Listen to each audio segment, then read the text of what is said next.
Senhor Deus e Pai, queremos te louvar e te agradecer, Senhor Deus, pelo teu filho, teu servo, pastor Carlos. Que o Senhor venha colocar as tuas mãos sobre o teu filho, guardando, livrando ele de todo mal. Abençoa a tua família, o seu lar. Abençoa tudo que leva o nome do teu filho. Coloca as tuas mãos, Senhor.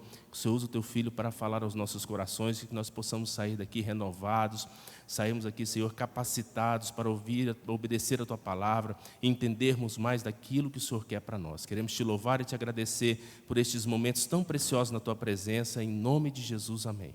Hoje nós vamos estar falando sobre sabedoria divina para a tomada de decisões, né? Quantos aqui gostam, amam passar por algum tipo de crise? Ué, pastor Luiz, nem o senhor, pastor Luiz. Ninguém gosta de passar por nenhum tipo de crise, né? Mas aqui eu coloquei um pensamento, não um pensamento, uma frase aqui que diz assim, que os momentos de crises são muito importantes, pois são neles que exercitamos o que aprendemos no nosso passado, né? Às vezes na crise a gente pode tirar algumas coisas boas dela, se nós aprendermos. Por que eu digo isso? Porque o que faz nos ensinar a ter sabedoria durante a nossa vida é exatamente esta pegada que a gente tem de aprender nesses momentos difíceis. No momento quando você está bom, que está tudo bem, quando está tranquilo, a vida está boa, você está sem problema nenhum, é muito difícil você tirar alguma experiência boa nisso daí. É muito difícil. Às vezes a gente só tira experiências normalmente quando nós não estamos numa fase tão boa da nossa vida. Tem aquela história dos monges que estavam andando, dois monges, um monge e o seu auxiliar, andando num caminho deserto, né? Estavam num local solitário, e eles encontraram uma casinha lá, casinha muito sem graça, feia, de barro, não tinha nada lá nessa casa, uma pobreza, uma miséria extrema, e eles chegaram nesse lugar, pediram água, tomaram a água lá e encabularam como que aquelas pessoas conseguiam sobreviver. E eles perguntaram para o dono da casa, como que vocês sobrevivem aqui desta maneira? E ele falou assim, bom, nós sobrevivemos, você está vendo aquela vaquinha lá? Nós sobrevivemos daquela vaquinha, a gente tira o nosso leite, faz um queijo, faz um requeijão, toma o nosso leitinho, e a gente vai vivendo, troca 2 litros de leite num quilo de arroz, e a gente vai sobrevivendo, e vai passando o tempo, né? E vai abençoando. Ele agradeceu e saiu. Assim que eles viraram as costas, ele falou assim para o seu servo, ele falou assim, faz o seguinte, volta lá naquela fazenda e, escondido, você pega aquela vaca e joga ela lá no abismo mais próximo que tem. O seu auxiliar ficou encabulado com aquele negócio, né? Como que eu vou pegar a única coisa que a família tem e jogar fora, jogar no mato, ou matar? E ele acabou dando a ordem para aquele moço, e ele foi lá e concretizou o serviço, joga a vaca lá no precipício, mata a vaca, vira as costas e vão embora. Passa-se alguns anos, voltam lá novamente, estão passando novamente e vê a situação totalmente diferente, né? Casa bonita, né? Chãozinho encerado, vermelhão, coisa bonita, muito bonita, geladeira, televisão e tudo arrumado, internet. E ele fica encabulado e pergunta para aquele mesmo pai de família, mas o que aconteceu? E ele diz assim, o senhor não acredita. Passou aqui um pessoal, aqui uma turma, uma época aqui, e eu só sei que quando eles saíram daqui, eu fui notar, minha vaca tinha morrido, e a partir daí nós tivemos que se virar, fazer coisa diferente, que nós nunca tínhamos feito, nós nunca tínhamos pensado, e começamos a fazer isso, e foi abençoando, crescendo, e hoje nós estamos desta maneira. O que é que isso fala conosco? O que é que isso diz para nós? Uma coisa tão simples como essa, mas é nos momentos exatamente de crises, nos momentos de crises, de maiores sufoco na nossa vida, é que nós começamos a questionar o que nós estamos fazendo, quem nós somos, para que nós estamos vivendo daquela maneira, se queremos continuar vivendo daquela maneira e quais as expectativas que nós teremos de futuro. Exatamente no momento de crise é que nós fazemos isso.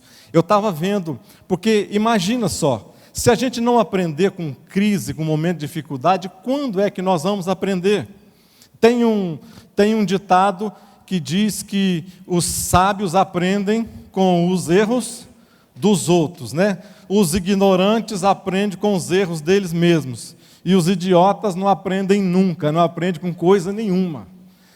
Então, como que a gente vai aprender? Como que a gente vai viver? Como que a gente vai ter experiência? Esses dias eu vi, e eu fiquei chocado, já 2 vezes que passa, uma criança eu vi, uma criancinha, uma lá em São Paulo, e uma outra parece que aqui em Goiânia, andando, tipo assim, do 10º tanto andar, andando do lado de fora da sacada, segurando na sacada, do lado de fora, assim, uma criancinha de uns 5, 6 anos de idade, no máximo. Andando lá de fora, mais ou menos, eu imagino com uns 15 andares de altura. Aquela criança correndo um seríssimo risco de vida, de morrer. E os pais não estavam vendo. Os pais estavam trabalhando, não viram aquilo. Mas o que é isso? Por que aquela criança estava fazendo aquele ato, aquele gesto? Porque ela nunca tinha passado por nenhum tipo de experiência para que pudesse lembrar na mente dela, para que ela pudesse fazer uma escolha.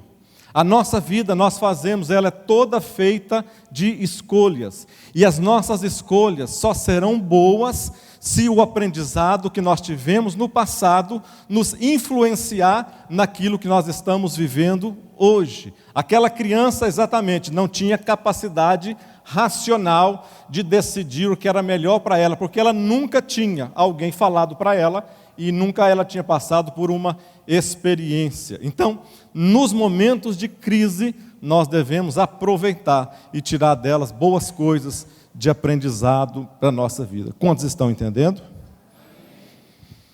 Crise, vamos falar agora de crise familiar no reino de... Como nós vamos vencer? Como vencer uma crise?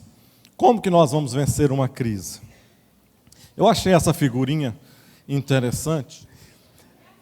É a palavra crise que eu achei essa figurinha na internet, eu achei ela interessante. É a palavra crise com o S espremido, né? O S bem espremidinho ali no meio e alguém empurrando a palavra crise e o S ficando bem espremido.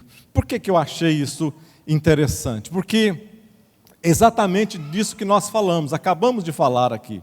É porque nos momentos de crise é que nós temos que ter uma criatividade. Quando o S de crise some, aparece qual outra palavra que aparece? Crie. Eis que aconteceu. Olha lá. Então, quando o S desaparece da crise, qual a palavra que fica? Crie. Ou seja, é nos momentos de crise é que nós precisamos exercitar aquilo que nós aprendemos e ter criatividade, criar coisas novas. Vocês assistiram o Globo Repórter de domingo, de sexta-feira agora? Sobre as pessoas que perderam o emprego, ficaram desempregados, mudaram de emprego. Exatamente sobre, eu estava vendo isso e imaginando a aula desse domingo agora. A criatividade das pessoas, engenheiros começaram a vender balinha, e daí para frente. E tiveram que se reinventar e estão vivendo as suas vidas e tocando as suas vidas normalmente. Mas vamos mais para frente um pouco. Crise familiar no reino davídico. O que eu coloquei uma informação aqui, quando alguém é separado para ser usado por Deus, não significa que ele é o quê? Vamos ler esta frase de novo, então? Eu achei interessante esta frase. Vamos lá? 1, 2, 3. Quando alguém é separado para ser usado por Deus, não significa que ele é o infalível. Não significa que ele é infalível, de maneira alguma. Deus não levanta homens infalíveis. Deus não faz exatamente isso. Às vezes nós olhamos para uma pessoa usada por Deus e imaginamos falsamente e erroneamente que esta pessoa, ela é superior, ela é mais, ela é acima, ela vive assim entre o céu e ela tem já está bem, ele está sentindo as nuvens já, assim, nada disso.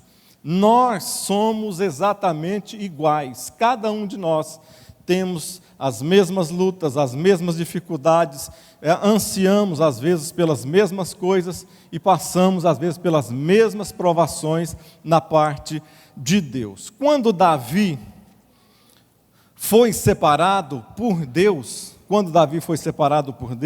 não significa que Davi também era uma pessoa infalível, de maneira alguma. Davi era uma pessoa comum.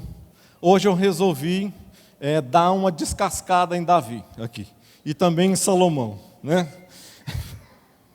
Resolvi tirar a parte boa deles e falar um pouco da parte ruim desses nossos irmãos, que serve de experiência para nós hoje. Quando Davi, naquele ato, né, para vocês verem, naquele ato que ele observa Batseba tomando um banhozinho, eu também não entendo porque que alguém toma banho em frente ao palácio de janela aberta, com tudo aberto. Essas coisas eu não entendi muito bem, não ficou muito claro como foi que Davi conseguiu colocar os olhos naquela mulher tomando banho lá do outro lugar, numa casa do outro lado de lá. Eu não entendi até agora, mas tudo bem. Davi colocou os olhos naquela mulher. Bom, até aí, nada excepcionalmente mal. Tinha um pastor amigo nosso, pastor Oswaldo, que falava que o primeiro olhar não é pecado, né? Se você olhar a segunda vez, aí você já está pecando. Aí ele falava assim, pastor, então quando você tiver e passar, se sentir que é pecado, você firma o olho, não tira o olhar, continua no primeiro olhar. Você continua no primeiro olhar, não tira os olhos, fica, não. Então Davi, quando ele fez aquele ato, ali no coração dele desceu algo que foi tremendo, algo que encheu o coração dele do mal, algo que ele não precisava. Ele tinha todas as mulheres que ele quisesse, todas as mulheres já estavam ali com ele, ele não precisava de mais pessoa nenhuma, e muito menos uma pessoa casada, de jeito nenhum. Mas o que Davi fez? A Bíblia diz que ele cobiça aquela mulher e a toma aquela mulher para si. Uma mulher que ele sabia que era casado. E muito mais do que casada, preste atenção, muito mais do que aquela mulher era casada, ela era esposa de um dos seus valentes, um que eram considerados os 30, os valentes de Davi. Aquele homem fazia parte da escolta particular de Davi. Era um homem chegado do coração de Davi. Era um homem que depois que ele volta da guerra, Davi querendo fazer as artimanhas para que, depois que ele descobre que ela está grávida, ele fala para ele dormir com ele. Quando ele volta da batalha, que Davi manda trazê-lo de volta, e ele chega na porta do rei, e o rei fala para ele assim, olha, e o rei com segunda intenção, né, pensando assim, bom, eu vou falar para ele dormir com a esposa dele, porque ele vai lá, dorme com a esposa dele, tem relação sexual, aí evidentemente daí para frente pode ter filho, então ninguém vai descobrir que o filho é meu, o filho é dele. Mas aquele homem que chegou na porta de Davi falou assim, olha, faz o seguinte, toma aqui umas cachaças, umas birinites, uns negócios, porque você é o cara, é top, o que você está fazendo é 10. Mas faz o seguinte, depois de você tomar aqui, a gente comer bem aqui, você vai voltar para a sua casa e vai ter uma noite de desfrutar com a sua esposa, você merece, faz isso, tá bom? Tá legal? Ele olha para Davi e diz assim, de maneira alguma, meu senhor, como que eu posso fazer isso, deixando o meu rei aqui, nesse local sozinho, e pensando que os meus amigos, meus companheiros estão na luta lá naquele lugar, e eu não posso desfrutar com a minha esposa, deixando meus companheiros e o meu rei aqui. Eu vou ficar. Ele dormiu na porta do rei, naquele lugar, para não poder ir na sua casa ter relacionamento com a sua esposa. Mas o que Davi fez? O que ele fez? Mandou falar assim: olha, esse cara aqui é bom, põe ele, faz com que ele seja elevado, é isso? Faz com que ele seja privilegiado, faz com que esse camarada aqui seja exaltado no meio dos outros. Foi assim que Davi fez? Não, ele maquinou mais uma vez um plano de que ele poderia ter parado por aí, porque ficaria somente em adultério, somente ficaria em adultério, mas o Davi não quis somente isso. Ele partiu e o diabo enganou ele mais uma vez. A Bíblia diz que um abismo faz o quê? Chama outro abismo. O que ele fez? Maquinou, não só agora, como não deu certo dele dormir com a esposa, ele maquinou agora então assassinar o seu amigo e o seu companheiro. E ele fez isso? Fez. Colocou ele na frente da batalha e ele foi morto. E ele sabia disso. Ele foi assassinado lá na frente de batalha. O companheiro dele, o amigo, um daqueles que andavam com ele. Para quê? Para que ele pudesse ficar com a sua esposa, com a sua mulher. Eu notei alguns versículos aqui. Quais são as consequências, às vezes, das nossas escolhas?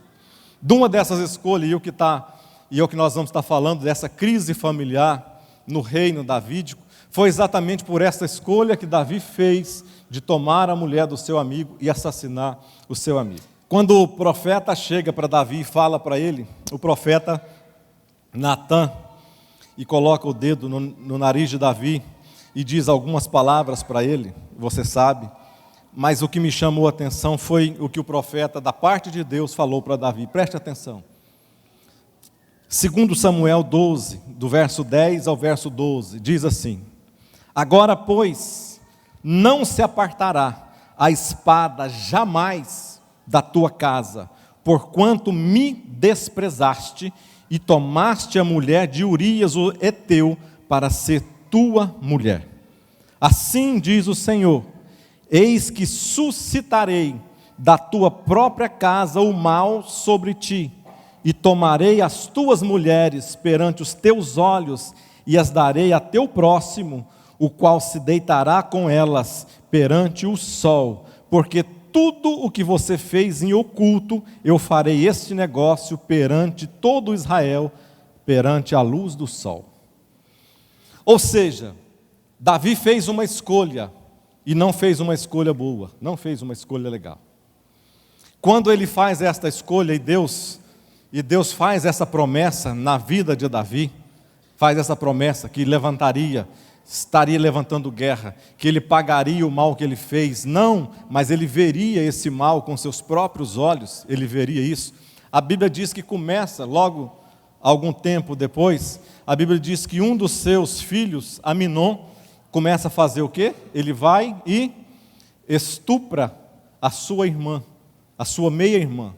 Um irmão pega a poça da irmã e estupra essa irmã. O que Davi fez? O que Davi fez? Nada. Davi não chamou Aminon, Davi não confrontou o seu filho.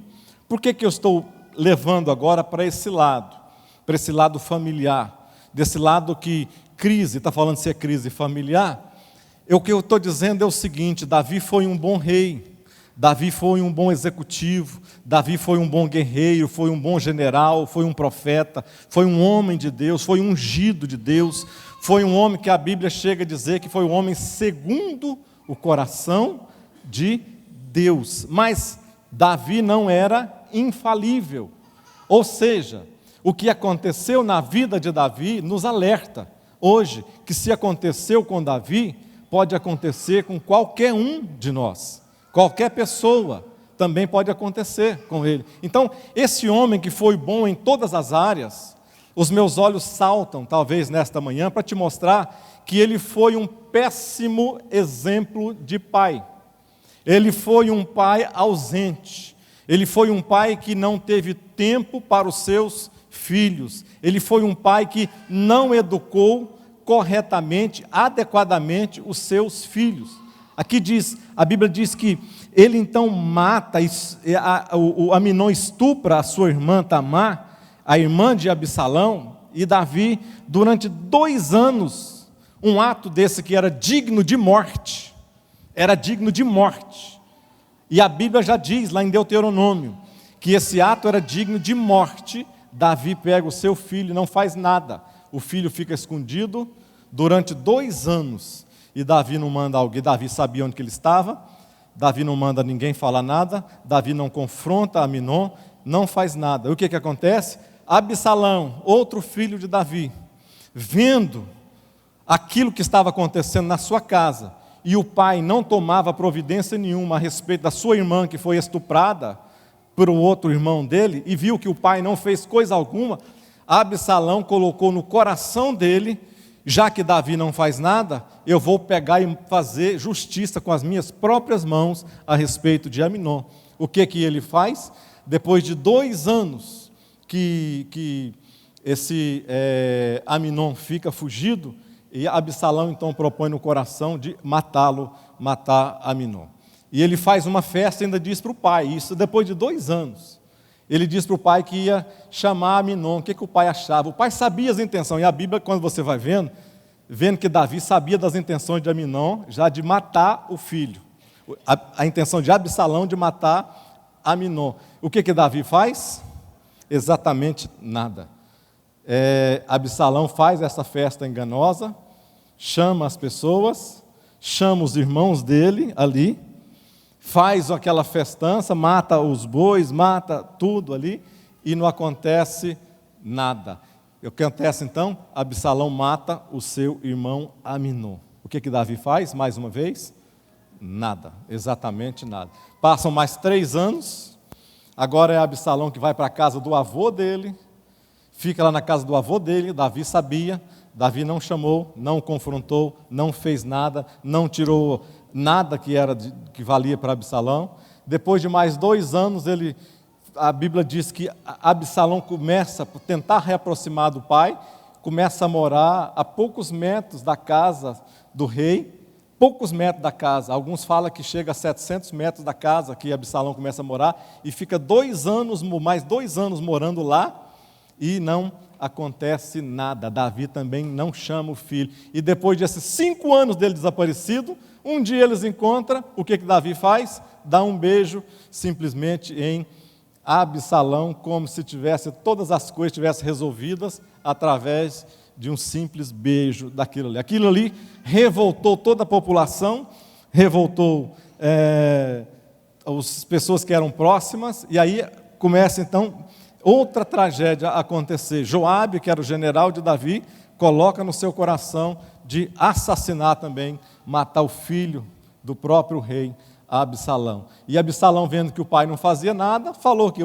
se o meu pai não faz nada, não importa o que acontece, meu pai então não merece estar nesse reino, eu vou tomar o reino dele. E Absalão agora começa a fazer uma revolta para tomar o reino do próprio pai. A Bíblia diz que Davi teve que sair da cidade, não tomou providência nenhuma, baixou a cabeça, saiu da cidade, saiu dos lugares. Só que as pessoas gostavam muito de Davi, os generais, as pessoas, a maioria foi com Davi, saiu, uma grande turma saiu com Davi.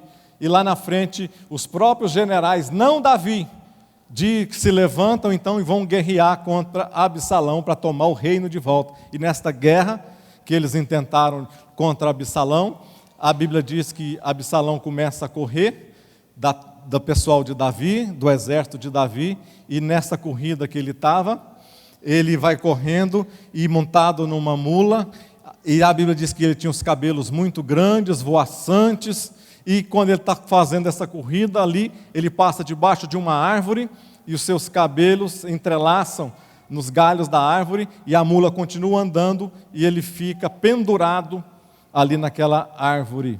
E a pessoa avisa para o general Joabe, que estava com raiva dele, e Davi tinha falado assim: olha, Joabe, quando vocês encontraram o meu filhinho Absalão, não faz nada com ele não. Essas foram as palavras de Davi para Joabe. Não faz nada contra ele não, coitado.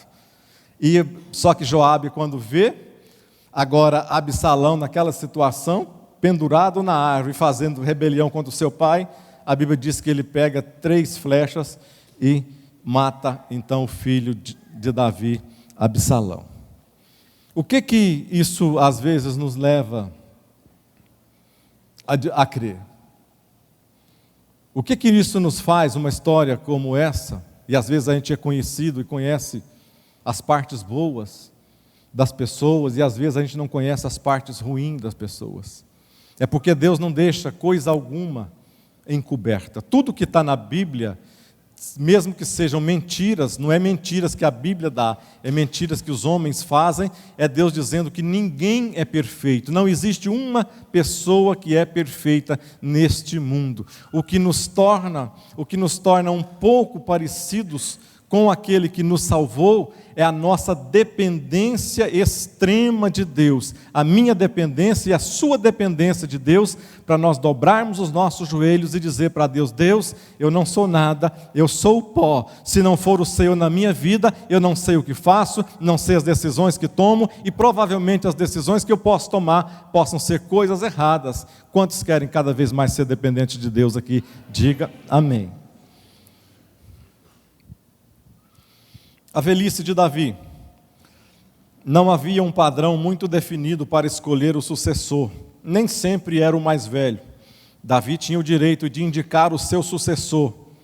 E o reino havia sido prometido a Salomão. A primeira coisa que eu coloquei é que o próprio Davi não era o primeiro filho. A escolha do rei, quantos reis já tinham tido ali de Israel? Quantos reis tinham? Quantos? Somente um rei. Ali não fala, eu busquei, já tinha colocado, eu busquei algumas informações, eu não achei se Saul era o primeiro, se era o mais velho, não achei esta informação na Bíblia, não consegui, pesquisei bastante, mas não consegui achar. Se alguém depois encontrar, por favor, me fale.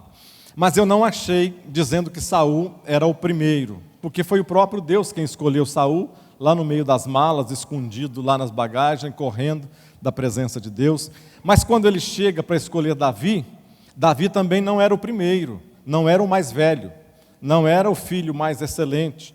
Tanto que ele não era o mais velho, que quando o pai Jessé enfileira os filhos, ele coloca o mais velho na frente, o mais capacitado, o mais garboso, ele coloca Eliabe para apresentar o profeta Samuel. Ele coloca o mais velho, mas Deus não escolhe o mais velho. Então, é sinal de que para Deus, mesmo que as nações que existiam ali tivessem esse uso e costume de sempre escolher o mais velho para sucessor do rei, para Deus era diferente. E aqui diz que, olha aqui, Deus já tinha falado com Davi sobre isso anteriormente. Olha que aqui tem a palavra de 1 Crônicas 22, 8, diz assim: mas veio a palavra do Senhor, falando para Davi: você matou muita gente e empreendeu muitas guerras, por isso você não construirá um templo em honra em meu nome, pois derramou muito sangue na terra diante de mim.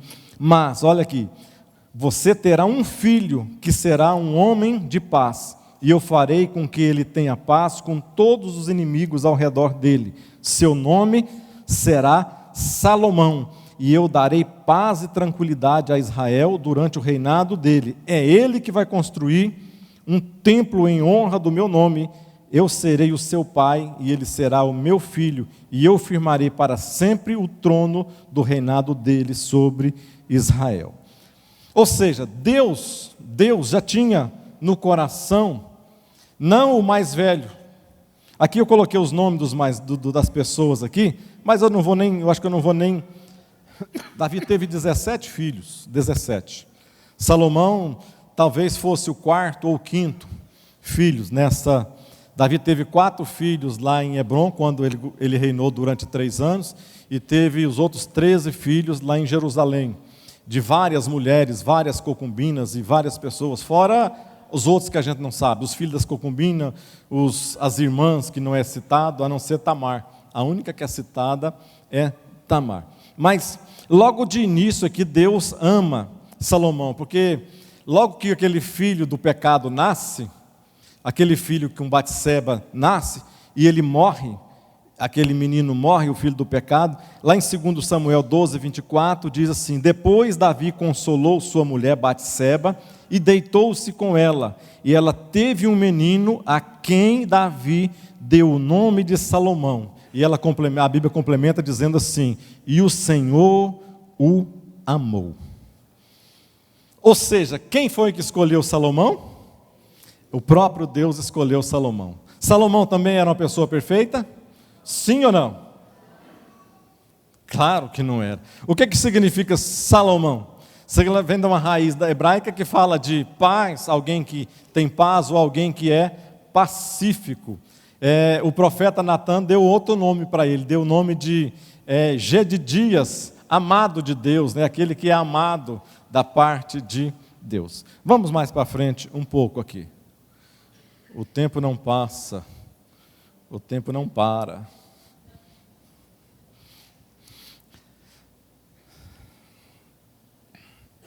Adonias e os valentes de Davi. 1 Reis 1,5 diz assim: então Adonias, esse era um dos outros. O primeiro filho morreu, era o mais velho, morreu, Aminon, depois morreu. Absalão, que era o outro descendente, morreu também. E agora tinha esse Adonias, também, que era o outro filho mais velho, também vai morrer também. Então Adonias, filho de Agite, se levantou, diga comigo, se levantou, dizendo, diga comigo, eu reinarei.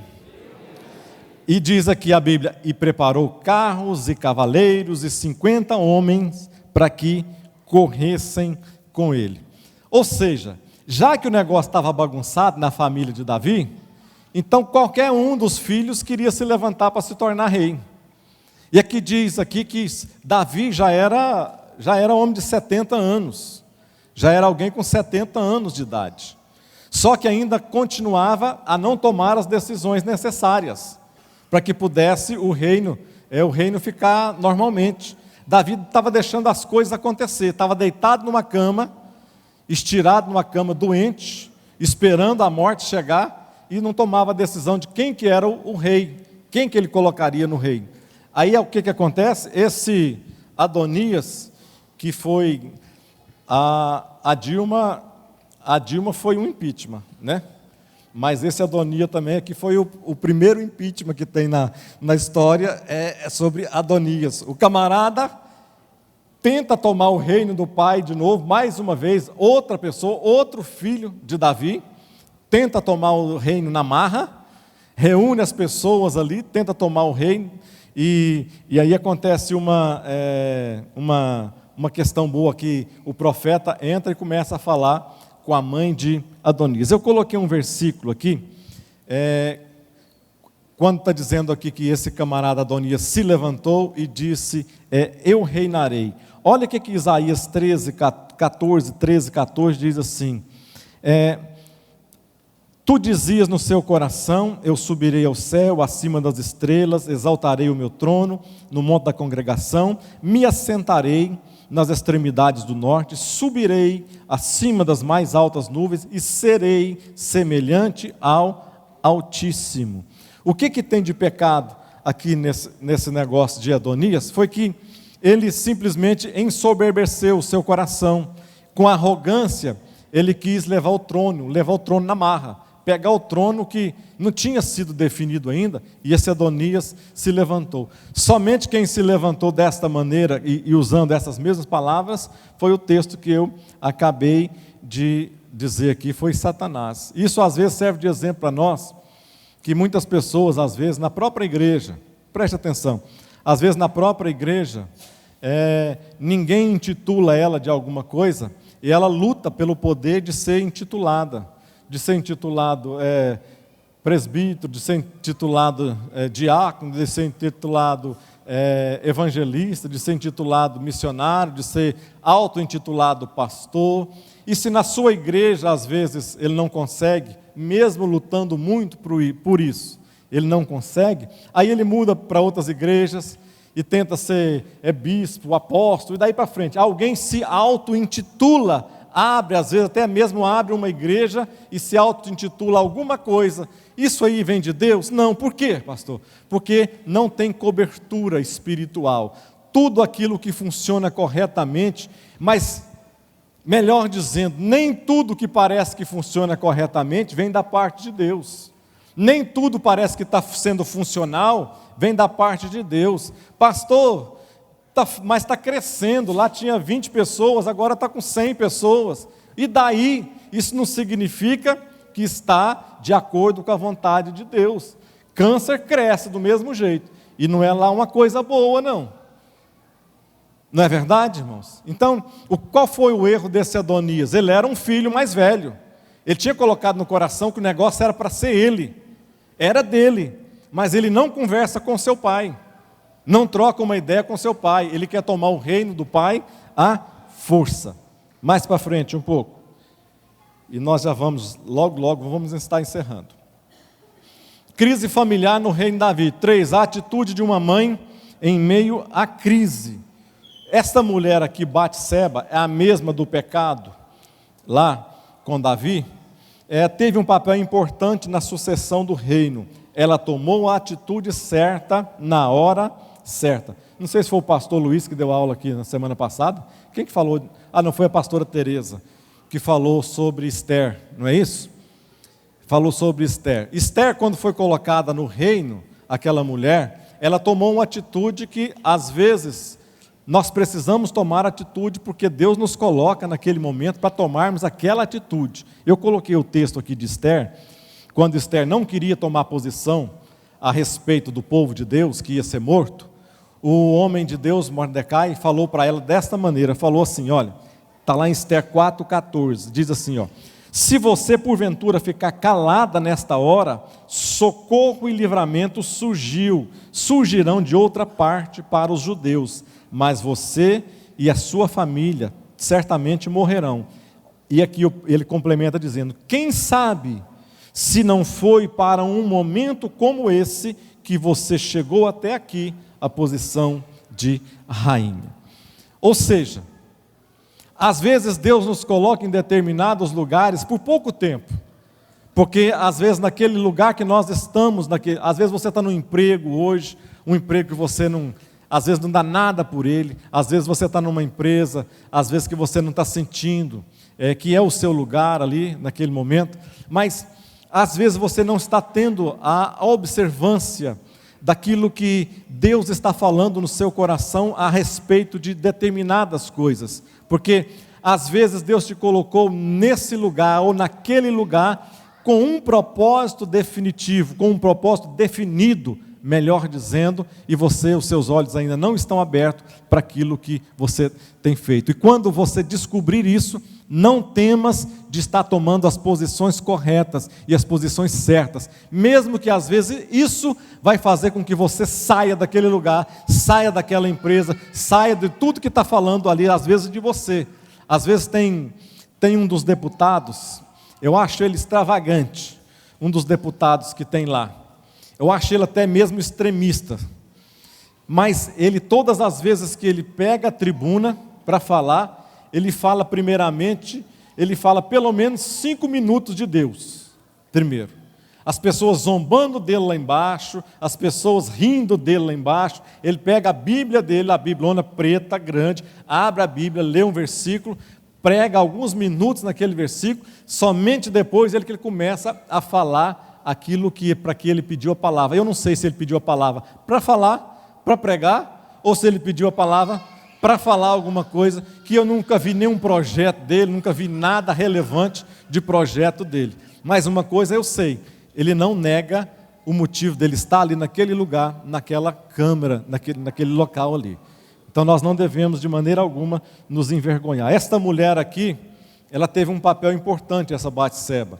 Ela pegou, está vendo a rebelião do Adonias, e ela falou assim, chegou lá no Davi, ela teve coragem de entrar na sala de Davi, e Davi já doente, já há muito tempo doente, mas teve coragem de entrar lá dentro e diz assim, Davi, você está sabendo o que está acontecendo?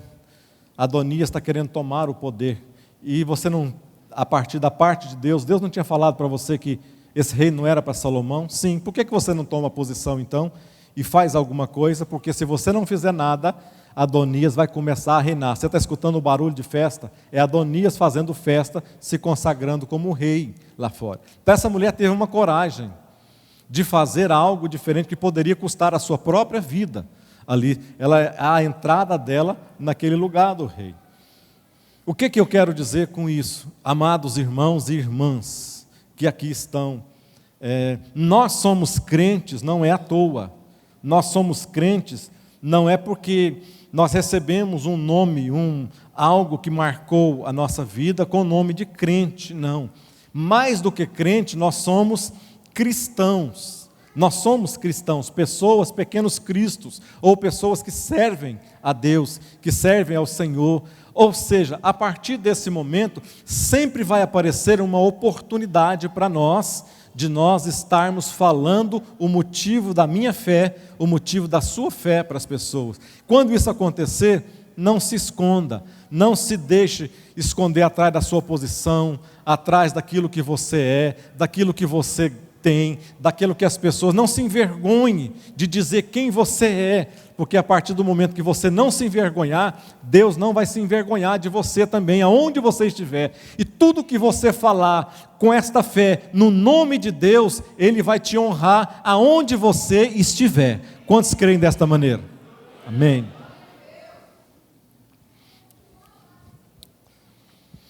O novo rei. O rei Davi, confiante na direção de Deus, não titubeou na ação de conduzir Salomão a assentar-se no trono de Israel e proclamá-lo rei. Antes da sua morte, Davi deu sábios conselhos a Salomão, com medo de cometer os mesmos erros que ele cometeu. Ou seja, quando Davi estava próximo mesmo de morrer, e já tinha colocado Salomão no reino, já tinha proclamado Salomão no reino, ele chama Salomão, e uma das coisas que me chama a atenção é porque ele chama Salomão e dê duas palavras para ele, principalmente no final. Ele diz assim: seja forte e seja homem. Ser forte e ser homem. Tem uma palavra, um pensamento que diz que as palavras convencem, mas os exemplos o quê?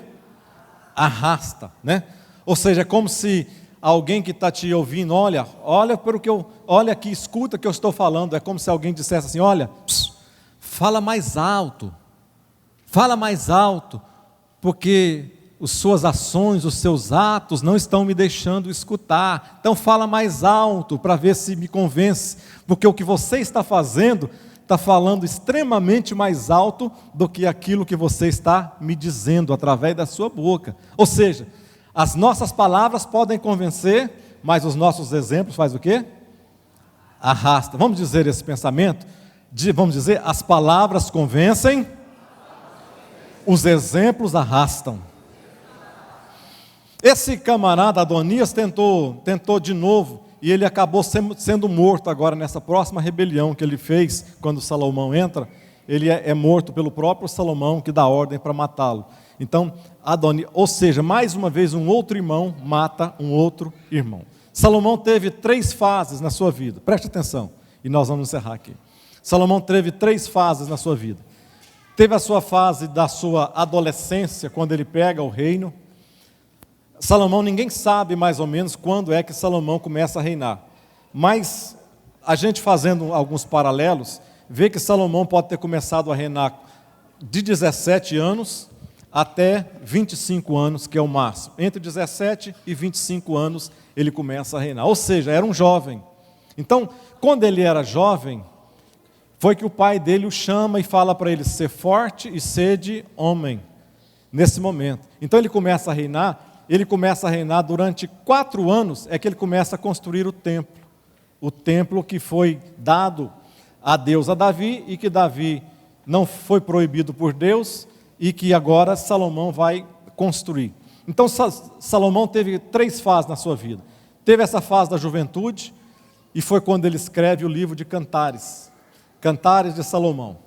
Então, quando ele estava aí entre os seus 17, 20 e poucos anos, ele escreve o livro de Cantares. É um livro, um poema, bonito, fala de um amor assim louco, um amor apaixonado, um amor que transcende barreiras, um amor que vai atrás um do outro, em todos os lugares que tiver. Alguns tentam colocar dizendo que isto é o amor de Deus pela igreja, que faz um paralelo, que isso, Cantar de Salomão é o amor de Deus pela igreja, e não tem nada a ver, são simplesmente, ali é algo que é natural, fala de uma essência humana, de um amor verdadeiro, de um amor puro, de um homem pela uma mulher, e de uma mulher para um homem. Se você ler o livro de Cantares, você vai ver o tanto que ele é lindo, falando de amor. Isso na sua fase de juventude. E quando ele passa mais para frente um pouco, quando ele está na sua idade dos seus 40 anos, mais ou menos, ele começa a escrever, então, o livro de Provérbios. Aí já é uma coisa mais madura, é algo mais maduro, é algo mais profundo, é algo que já começa a esquecer os desejos da juventude e começa a falar de coisas mais sérias. Então, Salomão, nessa fase, escreve o livro de Provérbios. E na sua última idade, próximo aí dos seus 60 anos, ele começa a escrever o livro de Eclesiastes. Então, Eclesiastes é escrito na velhice de Salomão. Já é onde, eu até coloquei um versículo, a gente...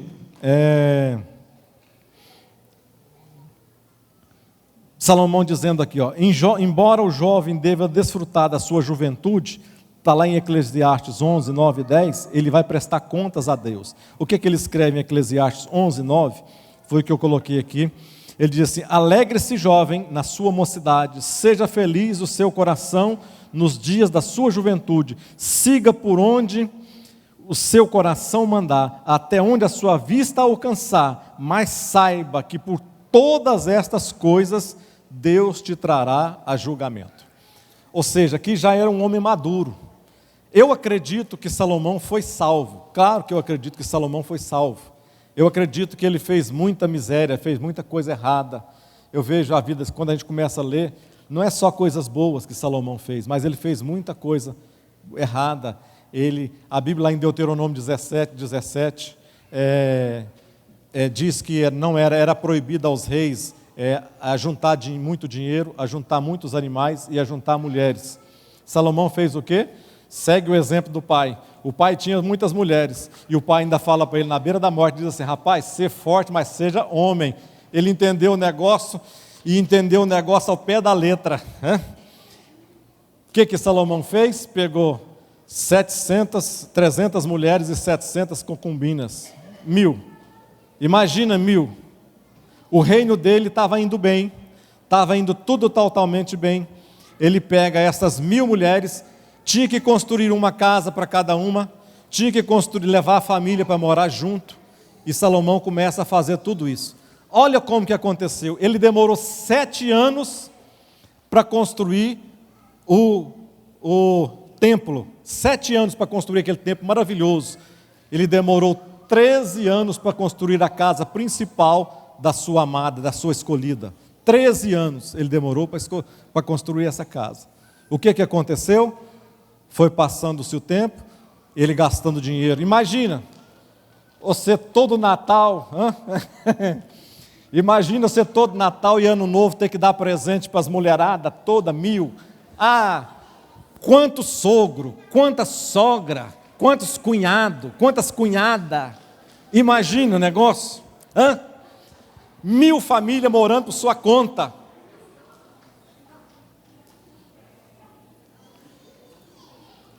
A Bíblia diz que as mulheres que vieram perverteram o coração de Salomão. E ele tinha que fazer negócios, porque quando ele pegava, ele queria fazer, ele foi diferente do seu pai, que não fez guerra, ele usou a inteligência. Então ele ia num reino, negociava o que ele tinha na terra de melhor, fazia acordos, fazia junções com outro reino. Aí o reino de lá, para fazer aliança, dava uma das filhas do rei. O que Salomão fazia? Não, obrigado, já tem mulher demais. Negócio aqui, Deus já proibiu, é muita mulher, eu não estou dando conta mais, não dou conta nem das que estão lá. Não, ele falou, manda para cá, traz mais um. E foi trazendo mulheres. Com isso aí, o dinheiro dele as pessoas foram ficando tristes, os seus súditos foram entristecendo, o dinheiro dele foi se acabando, desses acordos, dessas coisas, dessas gastanças todas. O que aconteceu? Ele começa a arrumar impostos, começa a subir impostos, o reino dele a cada vez começa indo para baixo, até que o seu reino acaba. acaba, totalmente acaba o reino de Salomão. Mas eu creio que ele foi um homem de Deus que no final da sua vida reconheceu as suas bobagens e teve um encontro com Deus, porque o que fica são as últimas palavras nossas. E o que ele trouxe aqui nas suas últimas palavras foi: o que importa não são coisas, mas o que importa é servir a Deus na sua. Entenderam? Vamos ficar de pé.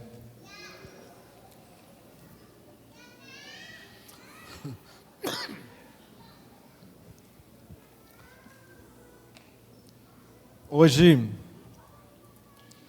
eu tirei a manhã para falar um pouco de Davi e de Salomão. Não das coisas boas, mas das coisas ruins deles. Não significa que eles foram pessoas ruins de maneira alguma. Foram pessoas boas, homens segundo o coração de Deus. Mas o que eu quero dizer é que cada um de nós temos as nossas partes boas, mas nós temos as nossas partes ocultas, as nossas partes negras, as nossas partes que não prestam, as nossas partes que somente Deus é capaz de fazer, de moldar e entregar para a gente de novo. Então que nesta manhã, que a gente possa sair daqui, crendo no nosso coração, que o Senhor está atento às nossas orações, e tudo que Ele colocou, no dia que você converteu, lá atrás talvez, você converteu há 1 ano, 5 anos, 10 anos, 20, 30 anos, eu não sei, que Deus colocou no seu coração, não muda isso, não deteriora isso, continua servindo, continua caminhando no mesmo caminho, o caminho não mudou, as coisas continuam da mesma maneira, não muda a sua trajetória, não muda os seus pensamentos, não se atualize como cristão. Não estou dizendo você se atualizar a respeito de santidade, a respeito de pecado, as coisas continuam da mesma maneira, há 2.000, 3.000 anos atrás, continuam da mesma maneira, ou seja, deixe o Senhor continuar dirigindo a sua vida em todos os seus caminhos.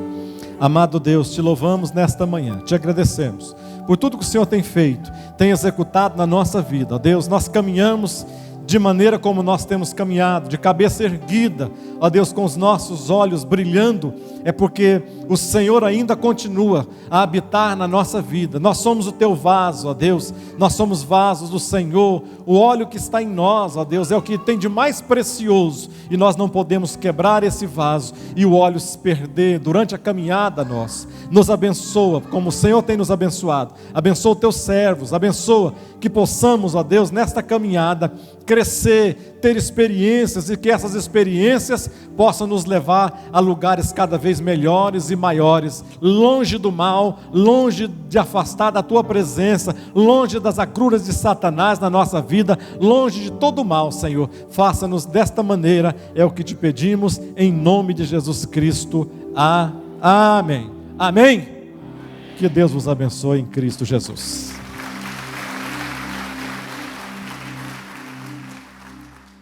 Uma igreja alegre, participativa. Todos os domingos, às 9 horas, um delicioso café da manhã e uma escola bíblica abençoada. Às 18 horas, culto da família. Segunda, às 14 horas, Manancial Feminino. Terça-feira, às 20 horas, Homem de Verdade e Mulher Ideal. Quarta-feira, às 19h40, culto de ensino, além de uma programação semanal para todas as idades. O nosso sonho é expandir o reino de Deus e chegar a todas as nações do planeta Terra. E eu quero convidar você a fazer parte desse grande projeto que com certeza Deus vai te abençoar. Catedral da Família.